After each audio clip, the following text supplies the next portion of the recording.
Good morning, everybody. Match 3 of the 1987 Cricket World Cup was played here today at Calcutta between the Rebel South African 11 and the West Indies. This was their first match of this World Cup. This is what happened today, and it turned out to be a little bit of a surprise. Well, not that much of a surprise, but let's have a look. Things all blurry again. Let's just sort it out. That's a little bit better. West Indies won the toss, selected a bat on a hard, bouncy pitch. Similar pitch to what New Zealand and Zimbabwe batted on the other day at this pitch. And West Indies slightly disappointed to make only 243 for 7 against these Rebel South African 11. 19 for Desmond Haynes, 5 for Carlisle Best. 53 from Richie Richardson off 80 balls, 27 for Vivian Richard for captain. There was 46 and 49 for Jeffrey Dujon and Gus Logie. Just double check something. Yeah, that's fine. And Gus Logie, a quick fire 24 from Roger Harper. 1 not out for Cole Hooper and 7 not out for Winston Benjamin. A little bit underwhelming, 243 for 7 from their 50 overs, West Indies. Very expensive, medium pacer, 83 for 0, 31 for 1 for 31 for 1 and 54 for 3 for the two all-rounders / fast bowlers. 22 for 0 from 10 overs for the off-spinner, who was absolutely superb, even though he didn't take a wicket, and 1 for 45 for the mainline fast bowler for Rebel South Africans. As Rebel South African 11's response was very, very convincing. At one stage, at 150 for 3 from about 32 overs, they were in touch of the run rate, and it looked like at one stage they were about to pull off the biggest upset in World Cup history. But in the end, between overs 38 and 44, they lost 5 wickets for just 27 runs. And in the end, they had to deal with batting out their full 50 overs, score 206 for 8 from their 50 overs. 10, 43, 62, 27, 16, 4, 6, 8 not out, 9 and 17 not out towards the end. In the end, Cole Hooper's 3 for 37 proved crucial. I mean, the catch to get Winston Benjamin's catch to get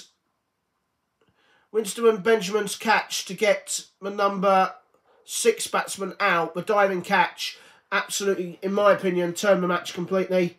And his 3 for 37 from his 10 overs was absolutely unbelievable.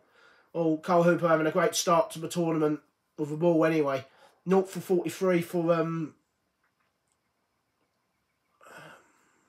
Roger Harper, 44 for 1 for Winston Benjamin, 37 for 1 for Courtney Walsh, and the star bowler Patrick Batterson, superb, 3 for 42 in what was a superb bowling display as West Indies in the end squeezed the Rebel South African 11 and dried up the runs from the Rebel South African 11.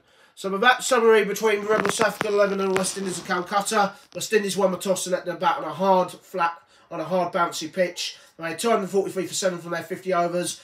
Rebel South African 11 gave their absolute all, but in the end, they ended up forcing the West Indies, were just too good for them.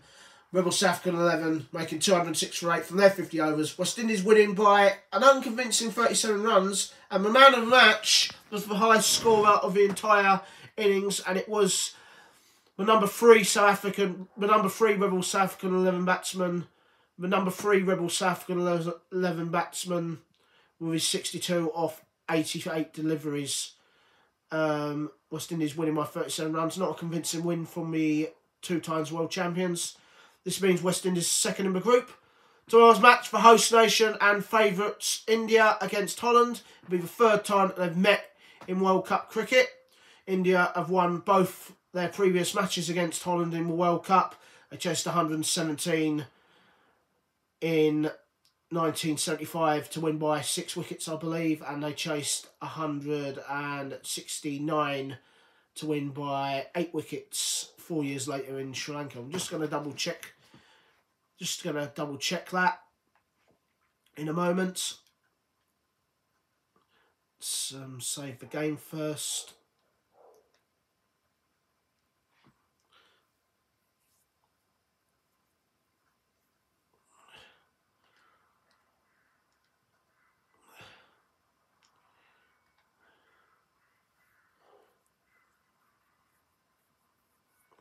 Let's have a look at the star players for the West Indies.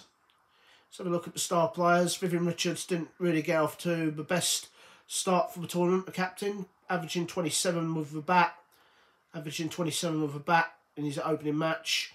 As for the star bowler Patrick Patterson, 3 wickets in his opening match at an average 14. He's got off to a terrific start in this tournament for the West Indies.